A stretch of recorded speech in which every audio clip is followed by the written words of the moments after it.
Okay, hello everybody. I'm responding to my Facebook post again.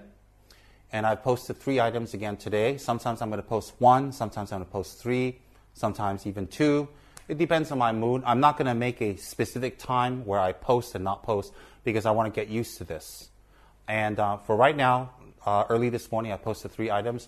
One of them is regarding what the left foot of Her Ladyship, Vajra Yogini, steps on. And what's the significance, and how does that relate to our practice of Vajra Yogini? His Holiness Kyabje Tsem Rinpoche said in Los Angeles that long ago, during the time, there was a great god in the god realms named Mahadeva. And he's very powerful. He's the overlord of all the gods. He's the overlord of the demigods. Within samsara, you have gods and demigods. And he's very powerful. He's not enlightened, but he has a lot of psychic power. He can control many, many things. But his primary attachment was to eroticism. His primary attachment was to basically copulation. And he was very much into it. His mind focused on that. He's very beautiful. He's very handsome. He's very good looking. He doesn't smell. He rules huge, vast godly empires. He has gods and goddesses under him. And he has 4 principal goddesses that are his consort. And he was so desirous and he was so into copulation that during the 4 times of the day, he would switch copulation with one of the goddesses, meaning he was always in copulation with one of them. He would have them embracing him, and they would be in full copulation while he was eating, while he was sleeping, while he was walking. You say, how's that possible? Well, he's not an ordinary being. It is possible. And other gods would have all kinds of parties, and they'd invite him to the parties, and he was so busy copulating, he couldn't go to the parties, but he had psychic powers to see what's going on. So what he would do is he would send a phallic symbol.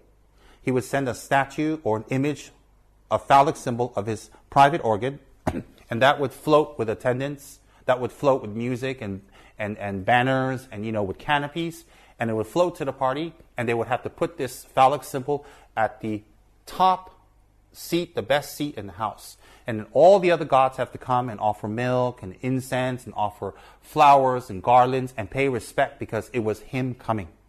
So he encouraged the worship of eroticism and copulation.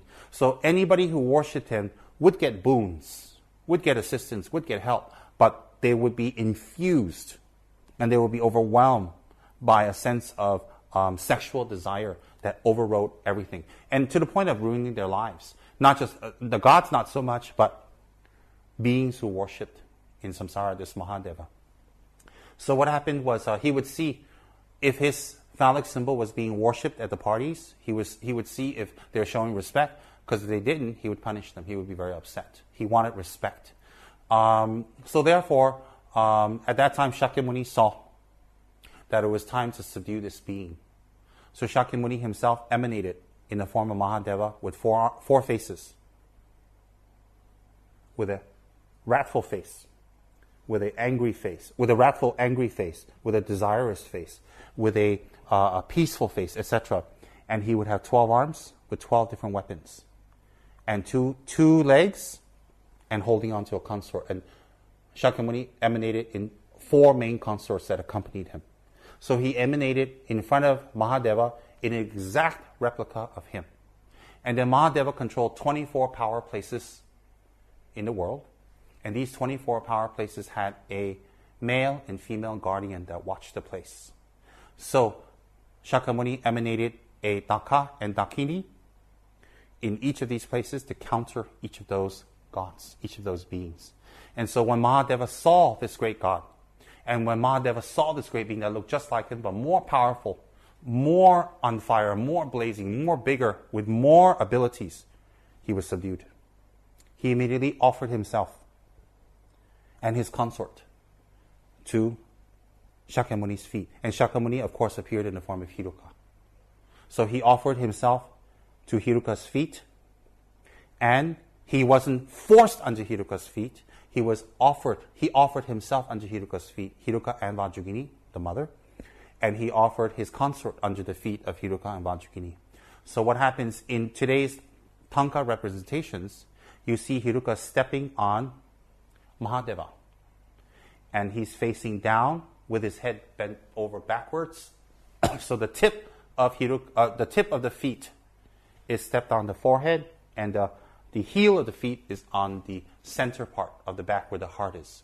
So in Vajrayogini's iconography, you see her left feet stepping on Mahadeva, or Jigje, we say in Tibetan. Not Yamataka Jigje, but Jigje, in that fashion. And the reason is because ignorance is symbolized by the forehead, in the forehead area, and hatred is carried and held on in the heart area. So when Vajrayogini's holy sacred feet steps on the forehead and the heel steps on the heart area of Mahadeva, it means that she's stepping on his ignorance, stepping on his anger. And then on the right, let's not talk about the right now. Then, symbolically, when you step on ignorance and hatred, the third of the causes for us to remain in samsara is desire. So in Vajrayogini's practice, let me slip it in anyway. The right foot stepping on the consort on her breasts.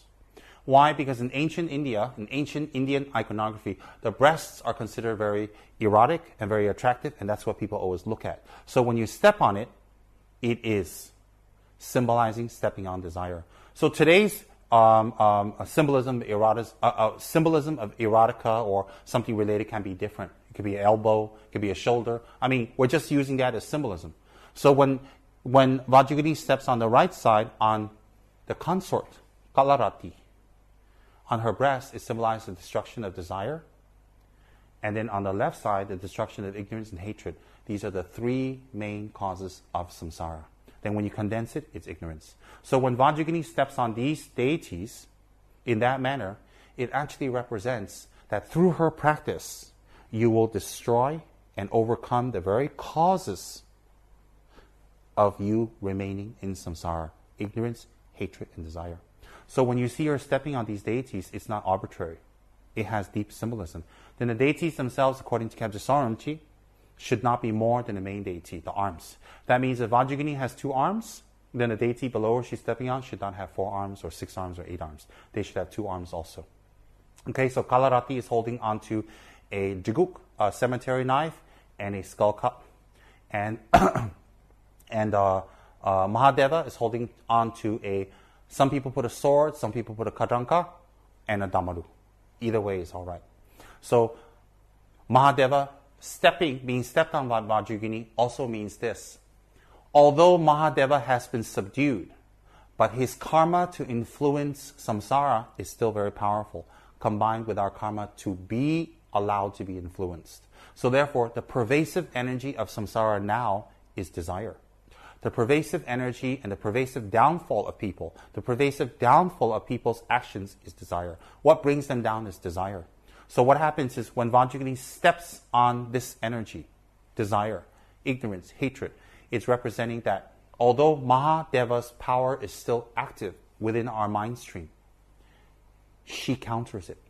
So those of us who have a lot of desire, those of us who have a lot of ignorance, those of us who have a lot of hatred, if we make connections to Vajrayogini, her ladyship, we do her sadhana, we do her prayers, we do her mantra, we do her offerings, we do her meditations, we do her 11 yogas, we can counter what Mahadeva had prayed for in the beginning. And Kyabje Sorumji says, as we go farther from Shakyamuni's teachings, because now it's 2,600 years, and it's 2007, then 3,000, 4,000. As we get farther, the tantras become more distant from the time they were spoken. So the lineage gurus become longer and longer and longer, and the blessings become less.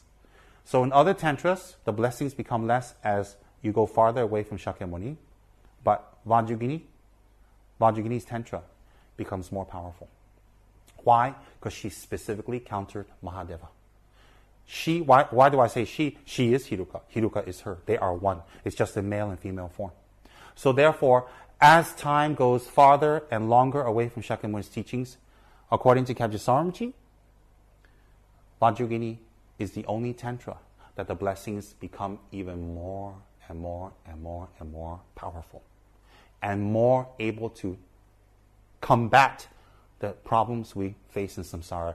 Hence, That's why I promote Vajra Yogini. That's why I share Vajra Yogini. That's why I have chosen Vajra Yogini for people. Vajra Yogini is not necessarily my main practice, but it doesn't mean that I have to give my main practice to everybody just because I like it.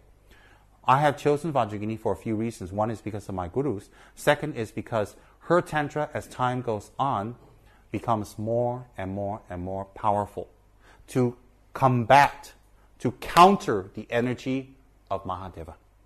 So when we do her practice, even if times become more degenerate, even if it becomes more difficult, when we do her practice, it will be just as quick and fast and efficacious. This is the promise we have from Vajra Yogini herself. This is the promise we have from Hiruka. Okay? So therefore, when Vajra Yogini steps on Mahadeva, or Bhairava, or Jigye, whatever you want to call him, on her left foot, it has that kind of symbolism, it has that kind of background. Now, I can't tell you more than this because some of us have initiation, some of us don't, but that's what I can share with you. And the sources come from the holy mouth of the incomparable Kyabje Rinpoche. I hope this information helps everybody, and I hope that you will go and study up on Vajra Yogini's qualities, the practice, and if you received her initiation, please don't just leave it on the shelf. Go and get the commentaries, go and study up, go and listen up and prepare. And if you have not received the initiation, have an image of her. Whatever information you can get, listen and understand. Make prayers to her that you can make a connection to her. Make aspirational prayers every single day to Vajra Yogini. Thank you very much.